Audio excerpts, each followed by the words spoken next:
Zero অলিম্পিয়াডের টাইটেলের জিরোর specific মিনিংটা হচ্ছে যে আমরা জানি যে 17 এসডিজি কিন্তু বিভিন্ন ধরনের প্রত্যেকটা গোলের বিভিন্ন নাম আছে। For example there is no poverty, clean water and quality education and so on. এরকম নানান ধরনের গোলস আছে। এই এসডিজি বলের মধ্যেও কিন্তু সেই গোলসগুলা specifically mention করা। For example, এখানে SDG 14, which is life below water, and then SDG 13, which is climate action, SDG 6, which is clean water and sanitation. So এরকম নানান ধরনের SDGs আছে, 17 in total, which is why আমরা কিন্তু চাইলেই এই অলিম্পিয়াডটার নাম রাখতে পারতাম SDG olympiad, because it's natural as it's focused on the এসডিজিস।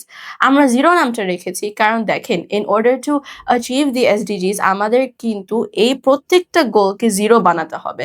For example যদি ক্লিন ওয়াটার অ্যান্ড স্যানিটেশন নিয়ে ফোকাস করি, instead of saying clean water and sanitation, we actually need zero unclean water. For example, for SDG 14, which is life below water, we need zero water pollution. For SDG 15, which is life on land, we need zero land pollution and zero littering.